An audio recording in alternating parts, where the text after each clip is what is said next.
Assalamualaikum warahmatullahi wabarakatuh. Halo sobat, peternak primitif kembali lagi. Untuk mendukung channel ini, jangan lupa di subscribe, like dan komen. Beternak lebah triguna, peluang bisnis sampingan yang menjanjikan, ada yang istimewa dari madu triguna sep. Selama belasan tahun, harganya belum pernah turun dan produksinya selalu belum mencukupi kebutuhan.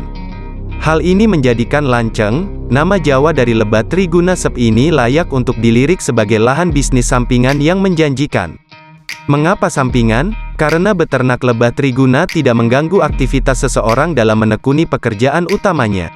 Beternak lebah triguna tidak memerlukan banyak waktu, biaya, dan tenaga. Setelah ditangkarkan, maka cukup dibiarkan dan tinggal panen madu di setiap 3 bulannya. Sesekali waktu, hanya perlu dilakukan pembersihan kandang agar tidak tumbuh sarang laba-laba yang merupakan predator dari lebah tidak bersengat ini. Dengan 300 kendil, koloni, maka akan diperoleh 30 liter madu lanceng. Kendil adalah gerabah semacam kuali. Dengan harga Rp500.000 per liter, pendapatan yang diperoleh adalah Rp15 juta per 3 bulan. Dalam hal ini, pembudidaya tidak perlu mengeluarkan biaya untuk membeli pakan, tenaga untuk memberi pakan, biaya perawatan dan kesehatan, listrik untuk penerangan, ataupun biaya lain sebagaimana beternak pada umumnya. Kisah sukses beternak lebah triguna, hal itu diungkapkan oleh Sugeng Apriyanto, seorang peternak lanceng di Gunung Kidul, Yogyakarta. Mulai tahun 2005, Sugeng mengembangbiakkan satu koloni lanceng yang dia peroleh dari ruas bambu di dalam rumah. Hasil madunya kemudian dijual ke lingkungan sekitar. Seiring dengan bertambahnya jumlah koloni, ternyata bertambah pula jumlah konsumennya.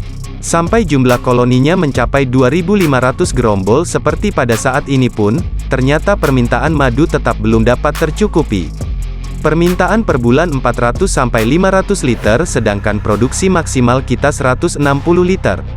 Rata-rata 120 liter per bulan, hitungnya. Produksi sebanyak itu diperoleh dari 3.200 koloni milik anggota kelompok tani hutan, KTH, Madusari yang dia ketuai dan anggota Koperasi Madusari Lanceng Gunung Kidul yang dipimpinnya. Permintaan terus datang dari berbagai daerah seiring dengan kesadaran masyarakat untuk mengonsumsi suplemen makanan yang sehat dan alami. Madu lanceng dipercaya oleh masyarakat mampu meningkatkan stamina serta daya tahan tubuh dan bahkan meringankan berbagai macam penyakit, seperti asam urat, stroke, asma, rematik, dan proses pemulihan pasca sakit. Terdapat 3 jenis rasa madu lanceng, yaitu manis, asam, dan pahit. Madu rasa asam dan pahit dijual dengan harga Rp500.000 per liter, sedangkan yang manis sebesar Rp350.000 per liter. Selain itu, terpengaruh dari sumber makanan, maka rasa asam dan pahit ini berasal dari proses fermentasi yang menghasilkan enzim-enzim yang berguna bagi kesehatan. Oleh karena itu, harganya menjadi lebih mahal. Penyimpanan madu hendaknya tidak menggunakan lemari pendingin namun cukup di ruang terbuka agar proses fermentasi tidak terhenti. Satu koloni lebah lanceng dalam 3-6 bulan dapat ditangkarkan menjadi 2 koloni baru. Satu koloni saat ini dihargai Rp650.000. Penempatan koloni sebaiknya berada pada area tanaman bunga dan buah sebagai penghasil makanan lebah. Lebah lanceng adalah jenis lebah yang tidak memilih jenis bunga sehingga lebih memudahkan peternak dalam menempatkan sarang koloni. Hanya saja, daya jelajah lebah ini terbatas pada radius 500 meter dan tinggi terbang 30 meter sehingga peternak dapat merekayasa komposisi tanaman bunga dan buah pada daya jelajah dan ketinggian tersebut.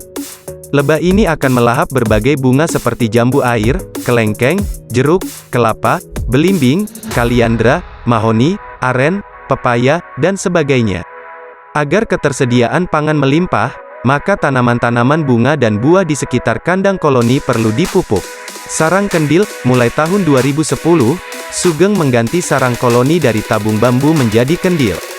Keunggulan kendil adalah mampu menjaga suhu udara menjadi lebih dingin, tidak lapuk sehingga tidak mengotori hasil madu serta lebih awet, dan tetap aman apabila terkena hujan serta asap pembakaran. Perlu diketahui bahwa lebah ini tidak suka sarangnya terkena sinar matahari langsung, suhu yang panas, serta asap pembakaran. Produksi madu lanceng biasanya menurun pada bulan Juni-Agustus karena pengaruh musim kemarau yang menyebabkan ketersediaan pakan berkurang. Penurunan bisa sampai 50%, hitung Sugeng. Sedangkan pada bulan Desember-Januari, penurunan diperkirakan sebesar 20% akibat tingginya curah hujan yang menyebabkan nektar bunga larut di dalam air dan tidak terhisap oleh lebah. Kualitas madu juga ditentukan oleh kondisi kelembaban udara. Di Gunung Kidul yang cuacanya kering, menyebabkan lingkungan yang tidak terlalu lembab. Hal itu membuat kadar air pada madu mencapai kondisi ideal, yaitu pada kisaran 11%. Hal itu akan membuat madu menjadi matang, sempurna karena proses fermentasinya menjadi lebih optimal.